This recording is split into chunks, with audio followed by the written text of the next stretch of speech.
मेरे समाज के सदस्यों और दुनिया के सम्मानित लोगों, आपके चरणों में मेरे प्रणाम। महाभारत दूसरा चरण का 18वां अध्याय है, जिसका चौथा पार्ट। आज मैं कुछ बातें आपसे करना चाहता हूँ। मेरे कुछ प्रश्न हैं और आप लोगों के भी कुछ प्रश्न हैं जिनका मैं उत्तर दूंगा, और चाहूँगा कि मेरे प्रश्नों को आप अपने हृदय में स्थान दें।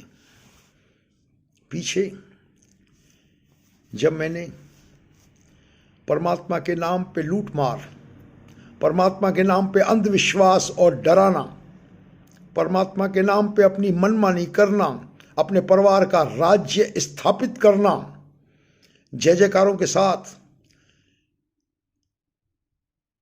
इंद्र सभा का आयोजन करना, नाच रंग जश्न में डूब जाना और अपने को बहुत बड़ा दिखा करके घोषणाएं करना और घिनौना प्रचार करना कि रोटियां बांटती तो पोस्टर लगा दिए कि हमने बड़ी मानवता कर दी। बड़ी घिनौनी और शर्म की बात है कि भूखे पीड़ित समाज को कोरोना के काल में तुमने रोटियां बांटी और अपने थोबड़े के पोस्टर दिखा करके अपनी औकात दिखा दी। कितना घटिया मानसिकता है। रोटियां बांटने वाला अपना पोस्टर दिखा रहा है और इसे वो मानवता का नाम दे करके मानवता को गाली दे रहा है। लोग तो बहुत बहुत उपकार कर देते हैं, अपने प्राणों को निछावर कर देते हैं और नाम तक नहीं लेते। यहां बेशर्मी की हद देखो। आज हमने, और झूठ बोला जा रहा है, 2000 लोगों को खाना नहीं खिलाया होगा। मुश्किल से, खिलाने की बात छोड़ो, पैकेट फेंके गए और नाम लिया गया हमने लाखों लोगों को रोटियां खिलाई। कितना घिनौना प्रचार। मैंने जब इनका जिक्र किया और बताया कि एक सदगुरु का मिशन किस तरह पतन में गिरा दिया गया, किस तरह अपने गुरु के नाम को कलंकित किया जा रहा है, मैंने समाज को जगाना चाहा तो समाज के लोग कुलबुला उठे। बड़े तीखे आघात मुझ पर किए गए। उनमें से लगभग सभी को मालूम है कि मुझ पे झूठे, मक्कारी से भरे हुए, फरेब से भरे हुए मुकदमे किए गए। मुकदमों के नाम पे डराया गया, मुझे बुरी तरीके से फंसाया गया और खुलेआम धमकियां दी गई कि हम तुझे कुचल के रख देंगे, इतने मुकदमे करेंगे कि तू पानी मांगने के काबिल नहीं रहेगा। ऐसी धमकियां मुझे मिली और यह पूरा समूचा समाज देखता रहा, सुनता रहा। मुझे इस समाज से इसलिए शिकायत नहीं कि बहुत कमजोर मानसिकता वाले लोग हैं, बहुत कमजोर और दुर्बल लोग हैं, जिनको मेरे सदगुरु ने बल देना चाहा था, ताकतवर बनाना चाहा था, मगर ये डरे हुए लोग आगे नहीं बढ़े। और मैं आज इसी बात को खुलासा करना चाहता हूं।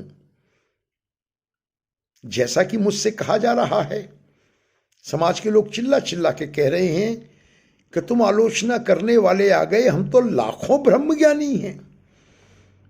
तो दो बातें स्पष्ट समझ लेना कि लाखों या करोड़ों हो जाने का बिल्कुल मतलब नहीं कि तुमने सत्य का मार्ग पा लिया है।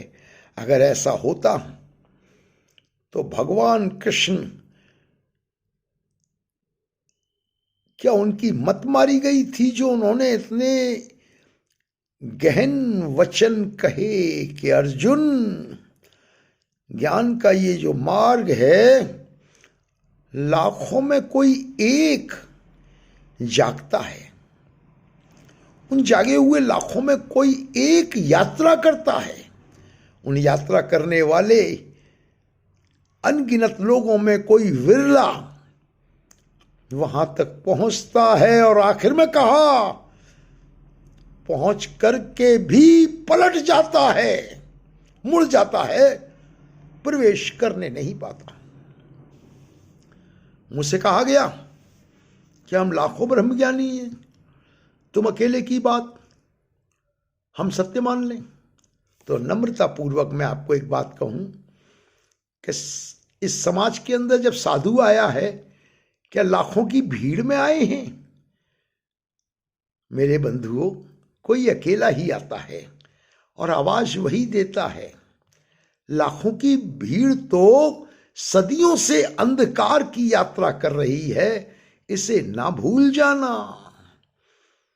और अब मैं आऊंगा इस बात पे कि तुम जो ये दावा कर रहे हो कि तुम्हें ये तलियों में ब्रह्म ज्ञान मिल गया, और जो मैं शुरू से कह रहा हूं कि तुम्हें कुछ नहीं मिला, फोटो देख करके, फोटो खींच करके समझ रहे हो कि मिल गया परमात्मा, ये तुम्हारे किसी काम का नहीं, ये मिला भी नहीं है, तुम बहुत बड़े भ्रम में हो। आओ हम कुछ बातें करते हैं, प्रेम पूर्वक करते हैं, शायद कि तुम समझ जाओ, शायद कि तुम्हारी आंखें खुल जाएं। और अगर तुम अपने मन के चक्रव्यूह में फंस चुके हो, अपने अहंकार में डूबे हुए हो, तो तुम्हें मेरा बोलना निरर्थक लगेगा और फिर मुझे तुम्हारी परवाह भी नहीं। अगर तुम अहंकार में डूबे हुए लोग हो, तुम सिर्फ परमात्मा का नाम लेते हो, तुम्हें परमात्मा में कोई दिलचस्पी नहीं, तो तुम मुझे लाखों लाख गालियां दो, मेरे लिए तुम्हारा कोई मोल नहीं, कोई प्रयोजन नहीं। यह आवाज मैं दे रहा हूं उन लोगों के लिए जिन्हें परमात्मा से प्रयोजन है और वो भटक गए हैं, उनके लिए बता रहा हूं। तुम्हें ज्ञान दिया गया, तलियों वाला दिखाया गया, तुम कैसे गारंटी करते हो कि तुम्हें दिया गया और तुमने ले लिया? ये देने लेने वाली चीज तो खैर थी ही नहीं, मगर जो तुम्हें दिखाया गया, तुमने उसे देखा। मेरे मासूम सवालों का जवाब देना, तुमने उसे छुआ, तुमने उसको पकड़ा। तुम कहोगे छूने में आता नहीं, पकड़ने में आता नहीं। अच्छा, तुमने उसको अपने अंदर आने दिया। विशाल विशाल सागर बूंद में कैसे समा जाए? चलो आगे बढ़ते हैं। तुम एक बूंद हो और वो एक सागर है। क्या तुमने उसमें मिलने का प्रयास किया? क्या तुम मिल गए? क्या उसमें समा गए? इन प्रश्नों पे गहराई से विचार करना, क्योंकि मेरा कहना यह है कि समंदर के किनारे खड़े हुए लोगों की भीड़ चिल्ला रही है कि सागर मिल गया, मिल गया, मिल गया। और ये सागर का नजारा जो दिखाने वाले लोग हैं, वो भी चिल्ला रहे हैं कि तुम्हें हमने सागर का दर्शन करा दिया। अब मेरे भाइयों, ये सागर के किनारे जो भीड़ इकट्ठी हो रही है, क्या सागर में प्रवेश भी कर रही है, या किनारे पे खड़े होकर ही चिल्लाया जा रहा है मिल गया सागर, बूंद समा गई सागर में, सागर बूंद एक समान, आत्मा परमात्मा का मिलन, शोर मचाया जा रहा है। और जिन लोगों ने तुम्हें यह झांसा दिया, जिन लोगों ने तुम्हें यह धोखा दिया कि हमने तुम्हें सागर से मिला दिया, तुम तो फिर भी सागर को थोड़ा छूते होगे, कभी कभी कोशिश करते होगे छूने की। जिन लोगों ने तुम्हें ये सागर दिखाया, वे तो सागर की लहरों से भी डरते हैं। सागर से और एक आध किलोमीटर दूर खड़े होकर चिल्लाते हैं कि लो दे दिया हमने तुम्हें, सागर दे दिया। सागर के नजदीक जाने की उनकी हिम्मत नहीं। क्यों हिम्मत नहीं, मैं आगे बोलूंगा। सागर की लहरों को छू लेना, सागर की लहरों को देख लेना, और सागर की यात्रा करके गहराई में उतरना, और गहराई में उतरने के बाद अपना समूचा आपा खो के सागर में समा जाना।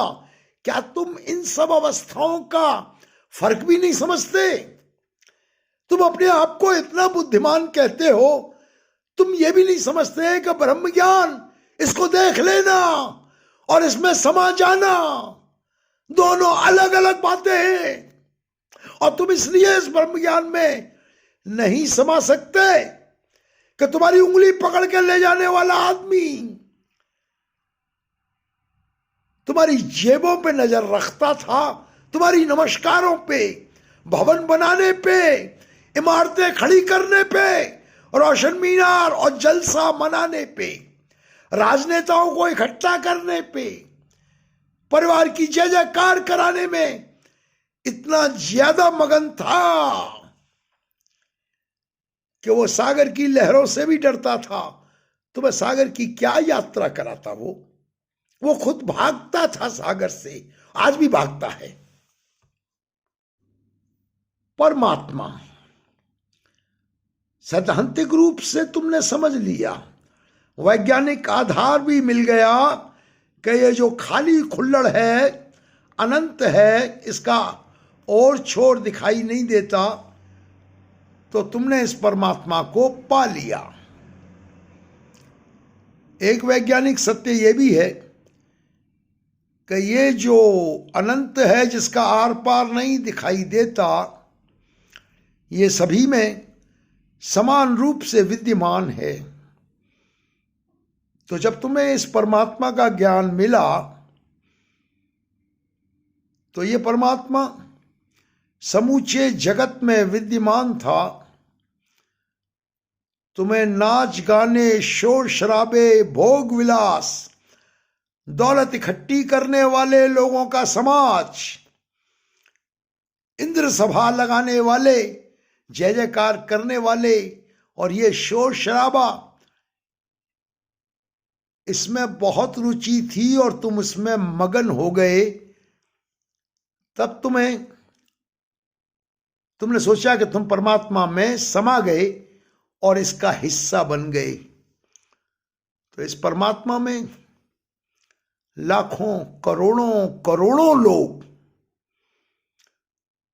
भूखे, प्यासे, बीमारी से ग्रस्त, पीड़ा से ग्रस्त, लोगों की नफरतों का शिकार, 2 वक्त खाने को भोजन नहीं मुहैया होता, बीमार बच्चों की दवा कराने के लिए तरसते हैं, डॉक्टर की फीस नहीं दे सकते, झाड़े फूके से काम चलाते हैं और अपने सामने दम तोड़ते हुए बच्चे को देखते हैं और आंसुओं से भर जाते हैं। इस समाज में यह निरंकार परमात्मा कहां कहां विद्यमान था? क्या यह वहां विद्यमान ना था? वो जो अपने बच्चों की फीस नहीं जमा कर सकता, तरस के रह जाता है कि मेरे बच्चे भी पढ़ लें, वो इसी समाज का अंग है। क्या वहां यह परमात्मा विद्यमान न था? और तुम्हें ब्रह्मज्ञानियों, अगर तुम्हें यह परमात्मा मिल गया, तो वो पीड़ा, भूख, अतृप्ति, बीमारी और जुल्म और सितम से चीखती और कराहती हुई आवाजें तुम तक क्यों नहीं पहुंच रही? क्या परमात्मा के अंदर तुमने बीच में कोई बैरियर खड़ा कर दिया? क्या इस तरफ का नाच रंग, जश्न मनाने वाला, इंद्र सभा बनाने वाला, झूमने नाचने गाने वाला, बस यही परमात्मा, हमें इसी में शामिल होना है, और इसके पार पीड़ित समाज, भूखा बीमार समाज, जो आशा भरी आंखों से उम्मीद कर रहा है कि कभी उन पर भी कृपा बरसेगी, वहां कोई आवाज तुम्हें सुनाई नहीं देती, और तुम कहते हो तुम इस अनंत का हिस्सा बन गए, तुम्हें ब्रह्म ज्ञान मिल गया, तुम इस परमात्मा का अंश बन गए। परमात्मा में पीड़ा की आवाजें जो उठ रही हैं, उनसे मुंह परे करके, उनसे मुंह फेर करके तुम कहते हो कि तुम परमात्मा के सहभागी बन गए। क्या यही है तुम्हारा ब्रह्म ज्ञान? नहीं मेरे दोस्तों, तुम धोखा खा गए। ये वो लुटेरे हैं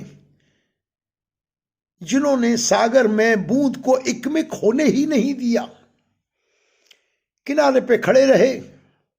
जिनकी उंगलियां पकड़ के तुम आगे बढ़े थे, वो खुद सागर में कभी इकमिक हो ही नहीं सकते, डरते हैं।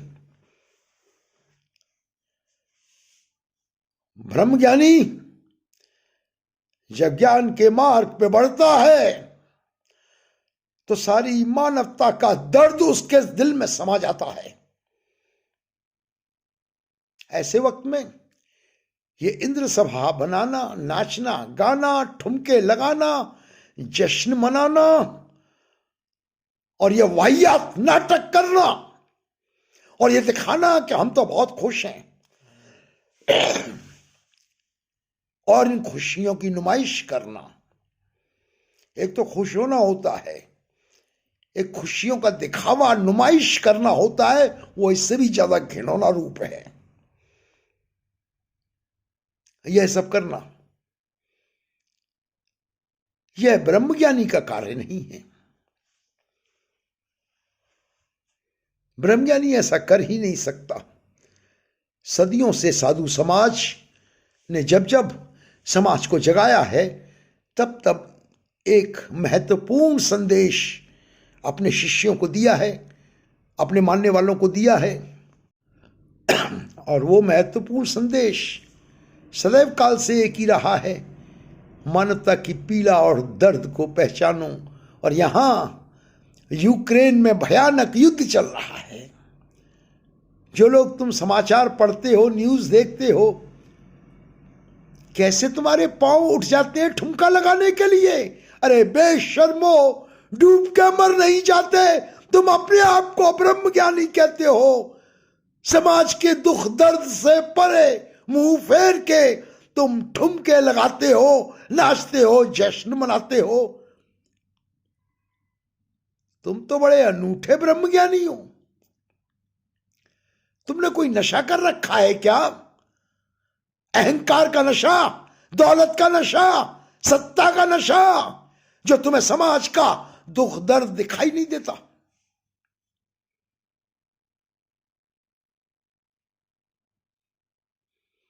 मैंने अपने सदगुरु की कृपा से शास्त्रों का अध्ययन किया। पुराण, उपनिषद, सांख्य, कुरान पाक, बाइबल, ओल्ड टेस्टामेंट और न्यू टेस्टामेंट, और इसके अतिरिक्त उपनिषदों का बड़ा गहन अध्ययन किया। मैंने कहीं ऐसा नहीं पाया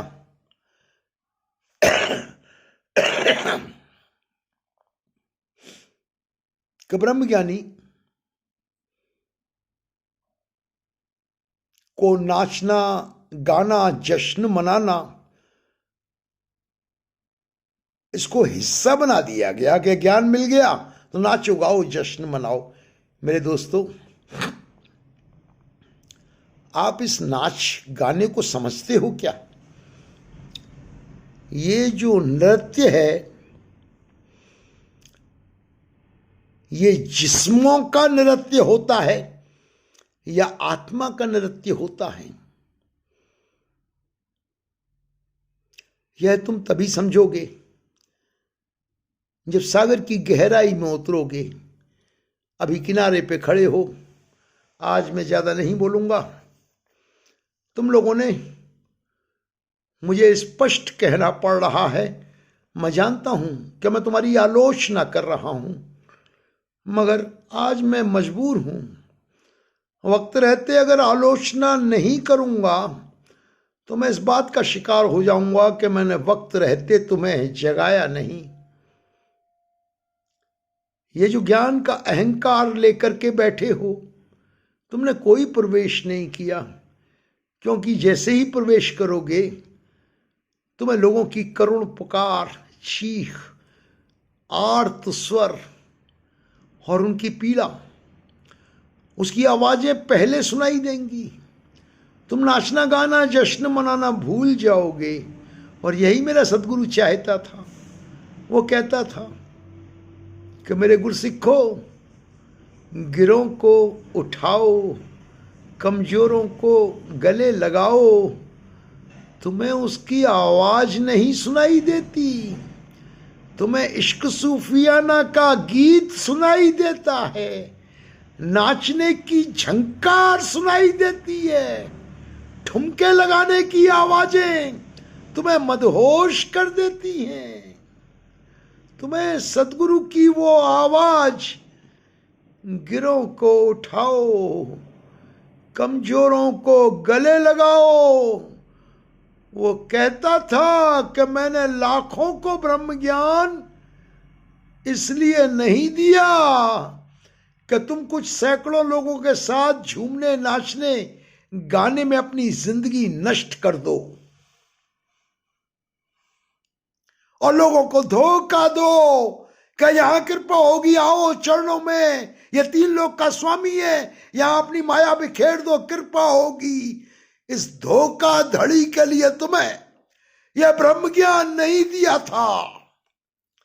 इस ब्रह्म ज्ञान के साथ मेरा संदेश था, गिरों को उठाओ, कमजोरों को गले लगाओ।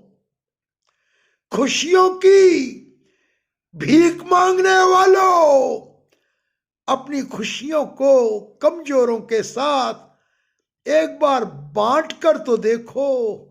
यही आवाज थी मेरे गुरु की। खुशियां बांटोगे, सैकड़ों गुना होकर के वापस लौटेंगी। खुशियों की भीख मांगोगे तो भिखारी बन जाओगे। तब अपने आप को ब्रह्मज्ञानी मत कहना, क्योंकि ब्रह्मज्ञानी भिखारी नहीं होता, पुरुषार्थी होता है। वो भिखारी नहीं होता, वो दाता होता है। काश तुमने विश्वास करके गुरु के वचन की रस्सी को पकड़ा होता, लेकिन उससे पहले ये भेड़िए, ये लाल पर्चियां वाले, ये भेड़िए आ गए तुम्हारी जेबें काटने। इन्होंने भरमा दिया तुम्हें लालच दे दिया, तुम्हारे मन को डामाडोल कर दिया और तुम फिर एक बार अपने मन के हाथों में खेल गए। मन ने कहा नमस्कार करो, 100 की, 500 की, 1000 की, 5000 की, 1 लाख रुपए की पर्ची कटाओ, बड़ी कृपा होगी। कृपा होगी, क्या है कृपा? ये 2 कौड़ी की कृपा के लिए तुमने गुरु के वचन को ठोकर मार दी। तुम्हें कृपा चाहिए थी। कृपा भीख में मांगने से नहीं मिलती। तुमने खुद कृपा की होती तो कृपा का सागर तुम्हारे कदमों में आ गया होता। दिन रात देखता रहा मैं, रहमत कर दो, बख्शिश कर दो, कृपा कर दो, रहमत कर दो, बख्शिश कर दो, कृपा कर, महाराज जी कृपा करो जी। अरे कृपा की भीख मांगने वालों, अपने से कमजोर के ऊपर कभी करुणा बरसाई होती, थोड़ी सी उन पर कृपा की होती, गुरु का वचन सार्थक हो जाता। प्यार का ये सागर लहलहा उठता, हर तरफ हरियाली छा जाती। यहां एक छोटा सा वाक्या है, उसको अर्ज करूंगा और आज आपसे विदा लूंगा। महाभारत दूसरा चरण 18वां अध्याय मैंने कहा था, 18वें अध्याय में हर रहस्य खोलूंगा। और आज का जो रहस्य है, समझदार लोग अगर अभी भी समझ गए तो पर्चियां कटाना बंद। पड़ोस में, समाज में, कुनबे में, मोहल्ले में देखो, पीड़ा से भरे आदमी को देखो, किसी को ढूंढो, किसी बच्चे को, किसी बहन को, किसी पुरुष को, किसी वृद्ध को देखो, उसके दुख दर्द को दूर करने की थोड़ी सी कोशिश करो। ये सच्ची नमस्कार है, ये लाल पर्चियों वाली नमस्कार नहीं है। ये सुर्ख पर्ची वाली नमस्कार है, सुर्ख बिना पर्ची की नमस्कार, जो सीधे तुम्हारे सदगुरु के चरणों में पहुंचेगी, जो हिला देगी परमात्मा को। करुणा लेकर के कहीं सेवा के लिए जाओगे, किसी को गले लगाओगे, उससे बांटोगे, पर्चियां कटाना बंद कर दोगे, अपनी सेवा को उस तक पहुंचा के उसके आंसू पहुंचोगे, तो ये आवाज शंख की गरजदार आवाज की तरह परमात्मा के अंदर चीरती हुई चली जाएगी। मुझे क्या मिलेगा? अगर ऐसा करोगे, तुम्हारा सदगुरु प्रसन्नता से भर उठेगा कि मेरे गुरसिखों ने मेरे संदेश को पहचान लिया। तो आज मैं एक दृष्टांत कहता हूं, उसके बाद क्षमा चाहूंगा। अब मैं बहुत ज़्यादा बोलना नहीं चाहता, कुछ सूत्रों की बातें करूंगा, लेकिन जैसा वायदा किया है इस 18वें अध्याय में सब कुछ सच्चाइयों के साथ तुम्हें बताऊंगा, ताकि तुम ये गुरु के ज्ञान को गंवा ना दो। ये काम नहीं आएगा अगर तुम गुरु के इस वचन को नहीं समझोगे, तुम करुणा बिखेरोगे नहीं, तुम ये भेड़ियों को नमस्कार करोगे, तुम्हारे पल्ले कुछ नहीं पड़ेगा, सिर्फ भ्रष्टाचार इकट्ठा होता रहेगा। और ये भ्रष्टाचार जब इकट्ठा होगा तो मासूम संतों पे जुल्म होगा, यह भी तुम देखोगे। क्योंकि इन भेड़ियों को मैं सदियों से जानता हूं, यही थे जिन्होंने क्राइस्ट को सूली पे चढ़ाया था, यही थे वो सत्ता के नशे में चूर लोग जिन्होंने सरमद और मंसूर को सूली पे चढ़ाया था। पहचानो आंखें खोलकर। आज एक दृष्टांत कहता हूं, उम्मीद करता हूं थोड़ा सा जाग कर देखो आगे का रास्ता। प्रार्थना करता हूं मेरे सदगुरु, मेरे बाबा जी अपने गुरसिखों को भटकने से बचा ले, ये ज्ञान इनके काम आ जाए। एक ही मार्ग है, दया का मार्ग, करुणा का मार्ग। और वो दया और करुणा जो तुम्हारे हृदय में पैदा होनी चाहिए थी, वो इन पर्चियों ने सुखा दी है। पर्चियां लालच है, पर्चियां स्वार्थ है। तुम किसी कारण से पर्चियां कटाते हो, तुम अपने डर को मिटाते हो, तुम अपने मन की आपूर्ति करते हो, इसलिए पर्चियां कटाते हो। जब तुम सचमुच सेवा के मार्ग पे जाओगे तो तुम समझोगे कि तुम मन से परे अपनी आत्मा को शक्तिशाली बनाने निकले हो। तो ये दृष्टांत मैं कह करके उसके बाद तुरंत विदा चाहूंगा। हजरत मोहम्मद साहब सल्लल्लाहु अलैहि वसल्लम एक पैगंबर हुए, हजरत मोहम्मद साहिब। उन्होंने भी करुणा का, प्रेम का, खलूस का और खास तौर से दान का, कमजोरों को, गरीबों को गले लगाने का, उनको दान देने का बहुत महान उपदेश दिया था। और वो इस बात पर कटिबद्ध थे कि उनको मानने वाले अपनी कमाई का एक हिस्सा उन कमजोर लोगों तक पहुंचाएं, उन मोहताज लोगों तक। तो उनके पास एक शख्स आया, बोला महाराज ये 100 अशरफियां हैं मेरे पास, या 100 दीनार, जो भी उस वक्त चलता था। मैं चाहता हूं कि मेरे को आपकी कृपा से, अल्लाह के करम से बहुत कुछ मिला हुआ है, ये 100 अशरफियां निकाली हैं, आप मुझसे किसी कमजोर, आप इसको कबूल फरमाएं। तो हजरत मोहम्मद साहब ने कहा, मैं इन 100 अशरफियों का क्या करूंगा, अल्लाह का कलाम है, बयान है कि तुम्हें तुमसे जो कमजोर नजर आए उसको, ये जो तुम्हारे पास ज्यादा है ये तुम उसको दे दो। उसने कहा ठीक है महाराज, मैं ऐसा ही करूँगा। और वो चल दिया अपने से किसी कमज़ोर को तलाशने, तो पड़ोस में ही मिल गया जो उससे कमज़ोर था। उसके पास अगर 100 ऊँट थे तो उसके पड़ोस वाले के पास 30 ऊँट थे, उससे थोड़ा कमज़ोर था।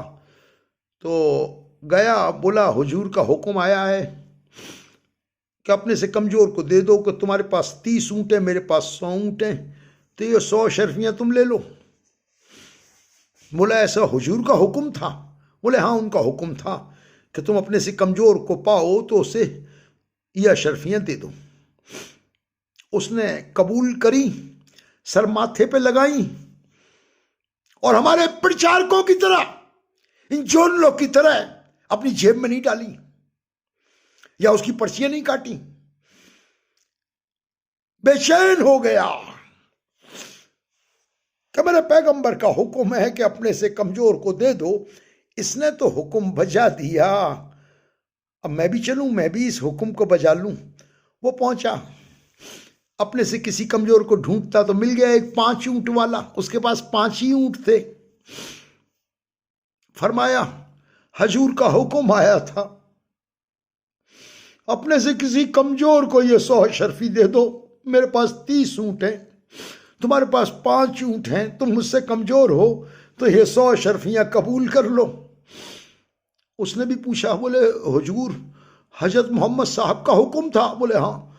बोले जनाब मैं कबूल करता हूं। कबूल किया और निकल पड़ा, चैन ना पड़ा, निकल पड़ा। अभी शाम भी ना हुई थी, निकल पड़ा। कहीं मिला उस बेचारे के पास कोई ऊंट नहीं था, जाके घुटनों के बल बैठ गया, मेरे दोस्त ये 100 शर्फियां, मेरे पास 5 ऊँटें हैं, तुम्हारे पास कोई ऊँट नहीं है, ये 100 शर्फियां ले लो और 2 ऊँट खरीद लेना, क्योंकि हुजूर का, पैगंबर साहिब का हुक्म है कि अपने से किसी कमजोर को देखो तो उस तक 100 शर्फी पहुंचा देना। कथा अभी आगे भी है दोस्तों। वो जिसके पास कोई ऊँट नहीं था, वो घर गया, अपनी बीवी से पूछा कि हमारे पास खाने पीने रहने का? कहते बहुत कुछ है, अभी हमारे पास जेवर हैं, खाने के लिए बकरियां हैं, दूध पी लेते हैं। तो पूछा क्यों पूछ रहे हो? बोले हुजूर का हुक्म आया है कि अपने से कमज़ोर को पहुंचा देना 100 शर्फियां, तो तुम रुको, खाना लौट के खाऊंगा, मैं जाऊं किसी अपने से कमज़ोर को ढूंढूं। तो वो जिसके पास कोई ऊँट नहीं था, वो गांव के बाहर एक झोंपड़ी में पहुंचा, अपने से कमज़ोर को ढूंढते हुए। वो थोड़ा होशियार था, उसने अपने से कमज़ोर के लिए सबसे कमज़ोर आदमी ढूंढना शुरू किया और एक कुटिया में पहुंच गया जहां एक बुढ़ा और बुढ़िया रहते थे, उनकी कोई औलाद ना थी। रोज लकड़ियां काटते और बेच देते, गुजारा चलाते। जाकर के उसको 100 शर्फियां दी कि भाई मेरे पास तो भेड़ बकरियां भी हैं, कुछ माल भी पड़ा है घर में, तुम्हारे पास तो कुछ नहीं है, ये 100 शर्फियां ले लो, क्योंकि पैगंबर साहिब का, मेरे सदगुरु का हुक्म है कि अपने से कमजोर को पहुंचा देना। वो शख्स हक्का बक्का, उसने वो 100 शर्फियां हाथों में पकड़ के माथे से लगाई और अपनी बीवी को आवाज दे के पूछा, शाम का खाना है? आवाज आई, 6 रोटियां हैं, 2 तुम खाओगे, 2 हम खाएंगे, 2 बची रहेंगी, सुबह का नाश्ता भी हो जाएगा। और अल्लाह, खाना है, सुबह का नाश्ता भी है, तो अभी मैं इतना कमजोर नहीं हूं, हो सकता है कोई मुझसे भी कमजोर हो। 100 शर्फियों की वो पोटली लेकर के बदहवास दौड़ता रहा, भागता रहा कि उसे उससे कोई कमजोर मिल जाए। जब उसे ना मिला तो सीधा पैगंबर साहब की खिदमत पे पहुंच गया, रो रो के कहने लगा, हुजूर, हुजूर आपका हुक्म था कि अपने से कोई कमजोर पाऊं तो उस तक पहुंचा दूं। मैं ढूंढ नहीं पाया। आपकी नजरें दूर दूर तक देखती हैं। मुझसे कोई कमजोर नजर आए तो ये 100 अशरफियां कबूल फरमाइए, उस तक आप ही पहुंचा दीजिएगा ताकि आपका हुक्म पूरा हो। हजूर सल्लल्लाहु अलैहि वसल्लम की आंखों से जार जार आंसू गिरे। बोले यही पैगाम लेकर आया था। तो कोई समझ जाए, मानवता का दर्द जिसने नहीं अपनाया उसने क्या तो खुदा को पाया, क्या ब्रह्म ज्ञान पाया। कौन सा ब्रह्म ज्ञान लेके नाच रहे हो, ठुमके लगा रहे हो, इंद्र सभा का आयोजन कर रहे हो, करोड़ों रुपया गरीब साथ संगत का फूंक कर, आतिशबाजी फूंक कर तमाशा देख रहे हो। तुम ब्रह्म ज्ञानी नहीं हो। खुलेआम कहता हूं, तुम गुरु घंटाल हो, तुम ढपोर शंख हो, तुम बकवास करते हो। विश्व कल्याण की सिर्फ बातें हैं तुम्हारे पास, वरना इतना इतना पैसा बर्बाद नहीं करते। संगत का पैसा बर्बाद करने से पहले खौफ खाते। तुम्हें कोई डर नहीं है परमात्मा का। तुम्हें अहंकार से भरे हुए, सत्ता के भूखे, दौलत के प्यासे लोग हो। और जिस दिन जांच हो गई तुम्हारे खिलाफ, अगर कोई जांच आयोग बैठ गया, तुम्हारी संपत्तियों का खुलासा करना शुरू कर दिया, तो तुम्हें छुपने की जगह नहीं मिलेगी, ये मैं जानता हूं। लेकिन तुम ताकत के बल पर जब तक खड़े हो, खड़े रहो। और ये ताकत का घमंड अच्छों का टूटा है, बचेगा तुम्हारा भी नहीं। आज इतना ही। एक दृष्टांत सुनाया। साधु, संत और पैगंबर तुम्हें इसलिए ज्ञान नहीं देता कि तुम ज्ञानी होने के अहंकार से भर जाओ। तुम लोगों की छाती पे मूंग दलो।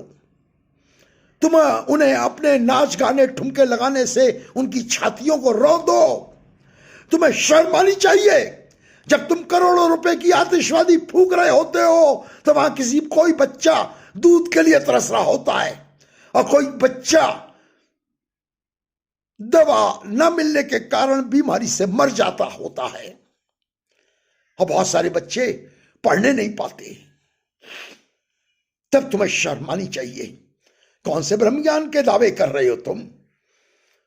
साधु करुणा से भरा होता है, और अगर तुमने करुणा भी नहीं सीखी, अगर तुम्हारे दिल में मानवता का दर्द नहीं जागा, तो चिल्लाते रहो, मिल गया, 3 लोक का स्वामी मिल गया, सागर मिल गया, बूंद नाच रही है, सागर भी नाच रहा है, बूंद भी नाच रही है, आए हाय लहरें भी नाच रही हैं। नाचो, झूमो, इंद्र सभा ठुमके लगाओ। कोई परमात्मा नहीं मिला तुम्हें। पहला संदेश तुम नहीं समझ पाए, आज दोहरा रहा हूं। अभी जिंदा हूं, अभी मरा नहीं हूं। तुमने बार बार मुझे मारा, बार बार मुझे मिटाया। मैं जब जब फिर जिंदा हुआ, एक ही संदेश था, करुणा हृदय में नहीं जागी तो भूल जाओ, तुम्हें कोई परमात्मा ने नहीं छुआ। ढूंढो, ऐसे साधु के चरणों में गिर जाओ जो तुम्हारे अंदर करुणा जगा सके। आज इतना ही। उम्मीद करता हूं शायद कुछ लोग जाग जाएं और अपनी शक्तियां और जो परमात्मा की कृपा से उन्हें ताकत मिली है, उसमें से खुशियां समेटने की हवस से हट जाओ। खुशियां बिखेरना शुरू करो और तुम यकायक पा जाओगे कि सागर ने तुम्हें अपनी गोद में ले लिया है। आपके चरणों में मेरे प्रणाम।